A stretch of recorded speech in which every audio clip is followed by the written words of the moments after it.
Well, it's time for Community Corner, where we're going to highlight those stories that teach, inspire, and help us learn a little bit more about our neighbors here in Metro Atlanta. I'm Ron Jones. First, the calls for help are getting louder. Data shows more people are reaching out to domestic violence emergency response lines in Georgia. Since 2020, calls of those lines have increased 13%, indicating an even greater need for help to break the cycle of domestic violence in our state. Only on 11 Alive, Caitlin Ross reports survivors of the epidemic want to save other families from suffering. The words in her heart. To my baby boy, Josiah. Cradle the baby boy. You have the biggest / best smile ever. That her hands. I still love you more than anything. Can't quite hold. I'm not able to completely hold him on my own yet. Her soft letters a protection. You're such a curious baby. From the hard truth she can't explain. My brain doesn't really comprehend yet that I'm in a wheelchair. I'm being in a wheelchair my whole life. It's been a struggle. Her parents got her message about the struggle on August 22nd, when Jalen Morris survived. As soon as he answered, all he heard was the baby screaming. So once he heard the baby screaming, we knew. Her baby survived because Jalen wrapped herself around him. I'm very proud of her. I'm very, very proud of her.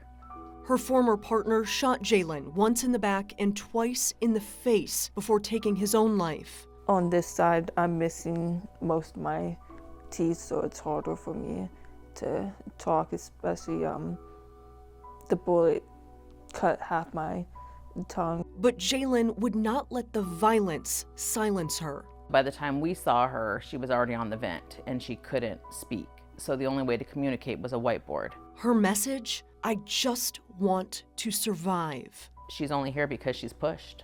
She's pushed and she's fought every step of the way. I don't have my core body strength anymore. Everything is just kind of a struggle to do right now. Her parents now joining in the fight to share her message of survival. All too often, DV is a taboo subject. Starting a TikTok channel to raise awareness about domestic violence. It's taboo, even on platforms such as TikTok.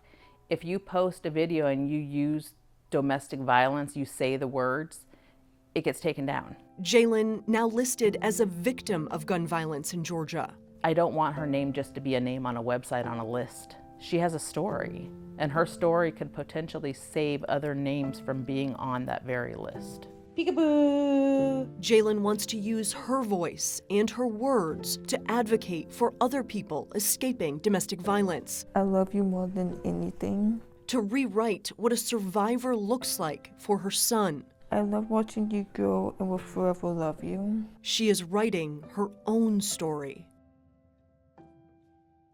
Donations are driving the development of the next wave of workers here in Georgia. So Goodwill is leading the charge to train hundreds of people to set up and maintain electric vehicle charging stations. 11 Alive's Joe Ripley shares what the program is going to look like. I'm from Ohio. Northeast Ohio. From the Rust Belt, I love working with tech. I like fixing things with my hands. To the next innovation on Georgia's roads, Adrian Johnson has a knack for technology. Now, I don't want to be the old person who's scared of technology or afraid of how things are changing. I want to be adapt to whatever new phases come in technology-wise, whether it be cars, cell phones. He's plugged into the new Clean Tech Infrastructure Academy, a training program set up by Goodwill, Accenture, and others to develop a workforce for Georgia's growing electric vehicle industry. Goodwill of North Georgia CEO Keith Parker says technicians will learn to set up and maintain EV charging stations, solar panels, and heat pumps. We are particularly good at helping people with barriers to employment, people coming out of the criminal justice system, people with disabilities, folks who might be retired military. There are over a dozen people in the first cohort of technicians set to be trained, and after a 4-week training period, they'll be able to start by making $30 an hour. It's the innovation, it's the future. So outside looking in, it probably does look like rocket science. Kiana Scott with Charter Help helped develop the program to sound less like rocket science. Aspiring techs don't need a college degree, and they'll go to work in a landscape that's seen billions in EV-related investment here in Georgia from Kia, Hyundai, Rivian, and battery companies. The new and the old have come together, and I think we've really aligned on the mission and the vision here, which is to make sure that we continue to provide access, continue to improve equity, continue to open the doors to the information. Adrian Johnson's walking right through that door, hoping it charges his love for getting folks from point A to point B. I don't really have like a cap or like a roof of where I want to be. I'm just open to whatever opportunities that interest me, they'll come along. Indicator Joe Ripley, 11 Alive News. A world-class archer is now taking center stage here in Georgia. Rev King is ranked 19th in the world and hopes to take her skills to the Paralympic Games this summer. 11 Alive's Caitlin Ross spoke with the athlete who is coaching the next generation in our state. It's as if there's no time. When you let the arrow go, there's a moment of peacefulness. That moment means everything to a Rev King. You have to shoot from your heart. You can't shoot with your mind. The release of her arrow, letting go of what could have been. I take each moment of the day as it is. I don't want to focus on the worst part of where I am. For the world champion archer, hitting her mark isn't the hardest part. Learning how to be in a chair, learning how to get around in a world that isn't designed for people in chairs, that is challenging. Diagnosed with primary progressive multiple sclerosis in 2019, My body has a different idea about shooting than I do. she took aim at her disease. Shooting has been a way to find peace with where my body is. Can't hold still. Yep, I have tremors. Yep, still means I still have to shoot the gold. The new goal is gold at the 2024 Paralympic Games. It changes the moment you put a U.S. jersey on. Ranked 19th in the world, she also coaches archery at UGA. I don't see MS as creating limits on my life. I still get up on a horse. I still ride. The changes don't halt her. Back when I was able-bodied, it was incredibly freeing. This is my mounted archery horse. Riding is my love.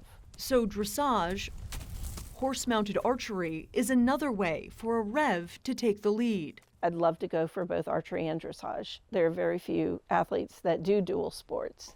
Hitting that mark would be difficult and rare, but she is ready to meet that moment. Being able to share your life in a way that brings meaning and intention is incredible. A Rev's aim is true. Just go for everything you want. Don't ever stop. Nearly 360 Atlanta public school students are actually adults, and right now, the district is hoping to actually triple that number.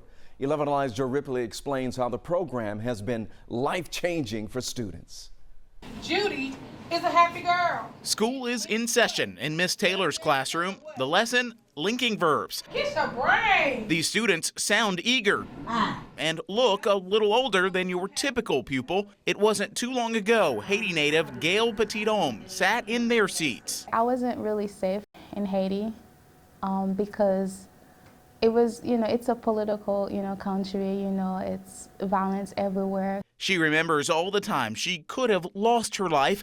Then she found new life in Atlanta that led to new opportunities. I want to help people. It was always my dream, since I was a little girl to be a nurse. And then by me, getting my GED, I was like, yeah, that's what I want to do. Petithomme found Atlanta Public Schools' adult education program, learning math and science while living life. Atlanta Public Schools' adult education program currently has over 300 students enrolled.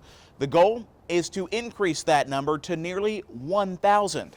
We want to even the playing ground. Dr. Monique Brown runs the adult education program, filling classes with parents, retirees, non-English speakers, and those who had life get in the way of learning. There are approximately 1 million people in the state of Georgia without a high school credential, and approximately 400,000 of those individuals are in the Atlanta metro and surrounding area. The program provides assistance with housing, utilities, and food services as well, all while preparing these students to get their GED or high school equivalency diploma. They see themselves in a different way. APS Interim Superintendent Dr. Daniel Battle says graduates are better able to take care of themselves and their families. If we meet with the parents, meet their needs as well as the students, our families have a better chance of getting out of poverty. And for Gail Petithomme, a better chance at life with new opportunities. There's a lot of hope in this country, especially here in the adult education program. So if I can do it, you can do it. In Atlanta, Joe Ripley, 11 Alive News.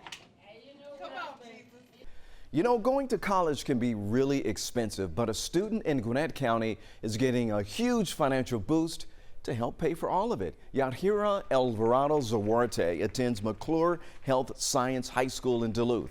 Now, she was recently surprised with a $40,000 scholarship thanks to the Big Future Scholarships program, which helps students and the parents by offering advice and planning to pay for college. And she plans to study bioengineering. I used to always pass up on so many opportunities, but just by going for it and having there's nothing wrong that can come out of it besides good things. And if you don't get anything out of it, it's fine. You have other opportunities, but if you just go for it every time, there is very likely that you will get what you want. Yeah, there you go. So far, Big Future Scholarships has given out more than $18 million to help students nationwide afford to go to college.